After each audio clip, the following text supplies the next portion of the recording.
आप सभी को नमस्कार। आज मैं आप सभी के समक्ष एक धार्मिक कहानी लेकर आई हूँ कि जब सत्यभामा को अपने रूप का घमंड हुआ। तो श्रवण करते हैं ये कहानी। श्री कृष्ण भगवान द्वारका में रानी सत्यभामा के साथ सिंहासन पर विराजमान थे। निकट ही गरुड़ और सुदर्शन चक्र भी बैठे हुए थे। तीनों के चेहरे पर दिव्य तेज झलक रहा था। बातों ही बातों में रानी सत्यभामा ने श्री कृष्ण से पूछा कि हे प्रभु, आपने त्रेता युग में राम के रूप में अवतार लिया था। सीता आपकी पत्नी थी, क्या वे मुझसे भी ज्यादा सुंदर थी? द्वारकाधीश समझ गए कि सत्यभामा को अपने रूप का अभिमान हो गया है। तभी गरुड़ ने कहा कि भगवान, क्या दुनिया में मुझसे भी ज्यादा तेज गति से कोई उड़ सकता है?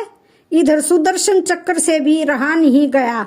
वो भी कह उठे कि भगवान, मैंने बड़े बड़े युद्धों में आपको विजय श्री दिलवाई है, क्या संसार में मुझसे भी कोई शक्तिशाली है? भगवान मन ही मन मुस्कुरा रहे थे।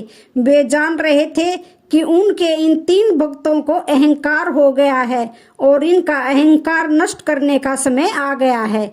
ऐसा सोचकर उन्होंने गरुड़ से कहा कि हे गरुड़, तुम हनुमान के पास जाओ और कहना कि भगवान राम माता सीता के साथ उनकी प्रतीक्षा कर रहे हैं। गरुड़ भगवान की आज्ञा लेकर हनुमान जी को लाने चले गए। इधर श्री कृष्ण ने सत्यभामा से कहा कि देवी, आप सीता के रूप में तैयार हो जाएं। और स्वयं द्वारकाधीश ने राम का रूप धारण कर लिया। मधुसूदन ने सुदर्शन चक्र को आज्ञा देते हुए कहा कि तुम महल के प्रवेश द्वार पर पहरा दो और ध्यान रहे कि मेरी आज्ञा के बिना महल में कोई प्रवेश न करे। भगवान की आज्ञा पाकर चक्र महल के प्रवेश द्वार पर तैनात हो गया। गरुड़ ने हनुमान जी के पास पहुंचकर कहा कि हे वानर श्रेष्ठ, भगवान राम माता सीता के साथ द्वारका में आपसे मिलने के लिए प्रतीक्षा कर रहे हैं। आप मेरे साथ चले, मैं आपको अपनी पीठ पर बैठाकर शीघ्र ही वहां ले जाऊंगा। हनुमान ने विनयपूर्वक गरुड़ से कहा, आप चलिए, मैं आता हूँ। गरुड़ ने सोचा, पता नहीं यह बूढ़ा वानर कब पहुंचेगा। खैर, मैं भगवान के पास चलता हूँ। यह सोचकर गरुड़ शीघ्रता से द्वारका की ओर उड़े। पर यह क्या, महल में पहुंचकर गरुड़ देखते हैं कि हनुमान जी तो उनसे पहले ही महल में प्रभु के सामने बैठे हैं। गरुड़ का सिर लज्जा से झुक गया। तभी श्री राम ने हनुमान जी से कहा कि पवन पुत्र, तुम बिना आज्ञा के महल में कैसे प्रवेश कर गए? क्या तुम्हें किसी ने प्रवेश द्वार पर रोका नहीं? हनुमान जी ने हाथ जोड़ते हुए सिर झुकाकर अपने मुंह से सुदर्शन चक्र को निकालकर प्रभु के सामने रख दिया।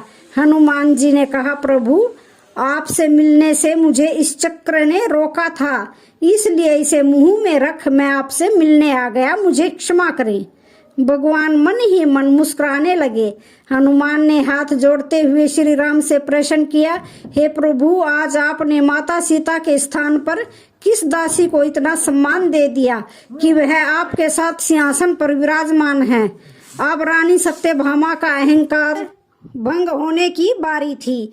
उन्हें सुंदरता का अहंकार था जो पल भर में चूर हो गया था। रानी सत्यभामा, सुदर्शन चक्र व गरुड़ जी तीनों का गर्व चूर चूर हो गया था। वे भगवान की लीला समझ रहे थे। तीनों की आंखों से आंसू बहने लगे और वे भगवान के चरणों में झुक गए। जीवन में कभी भी अहंकार नहीं करना चाहिए। जरूरी नहीं है कि आज जो आपके पास है वह कल भी होगा। अपने अंदर जरा सा भी अगर अहंकार आने लगे तो स्वयं ठाकुर जी हमसे दूर हो जाते हैं। ठाकुर जी को निस्वार्थ भक्तों की ही जरूरत है, अहंकारी भक्तों की नहीं। तो आज की वीडियो का यहीं पर समापन होता है। वीडियो अच्छी लगे तो चैनल को लाइक, शेयर, सब्सक्राइब जरूर करें। धन्यवाद।